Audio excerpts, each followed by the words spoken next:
Chaque grand projet demande à prendre de la hauteur. Peut-être que tu te poses des questions sur la création d'entreprise, notamment dans l'assurance, et que tu n'oses pas faire le premier pas, par peur de l'échec.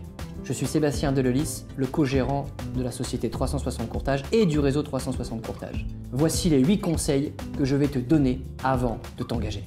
Numéro 1, ton projet doit être écrit.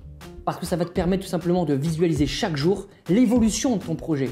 Deuxième point, quel est le sens de ton engagement? Pour quelles raisons tu t'engages dans ce grand projet qui te tient à cœur?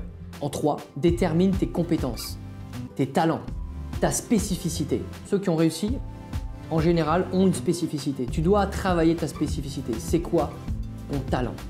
Quatrième point, quel statut juridique choisir? Tu vas devoir trouver ton statut qui sera en adéquation, qui sera adapté à ta situation personnelle ou professionnelle. Cinquième point, as-tu pensé à ta stratégie commerciale pour développer tes affaires, ton business? C'est-à-dire, quelle est la méthode que tu vas utiliser pour aller faire des affaires? On a tous besoin d'aller chercher des clients et c'est sur le terrain que ça se passe, pas ailleurs. La question, c'est comment? Sixième point, quelle est la stratégie de communication que tu vas adopter pour te faire connaître? C'est-à-dire au niveau marketing, ta communication, le web marketing, les réseaux sociaux. Comment tu vas faire pour te faire connaître sur le plan image et notoriété?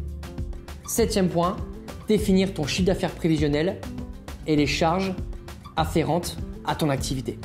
Comme chaque entreprise, on doit définir le chiffre d'affaires prévisionnel, c'est-à-dire sur la première année et les années suivantes, première chose. Et deuxième point, tes charges.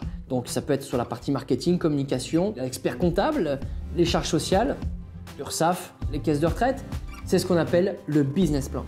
Et huitième point, pour moi le huitième point est le plus important, l'entreprise se partage en famille. Il faut absolument que lorsque tu crées ton entreprise, que ta famille embrasse ton projet professionnel. C'est très important. Tu l'as bien compris, réussir seul est un défi. Le réseau, une opportunité pour t'accompagner à ta réussite. Rejoins le réseau 360 Courtage et abonne-toi à la chaîne YouTube Ose 360.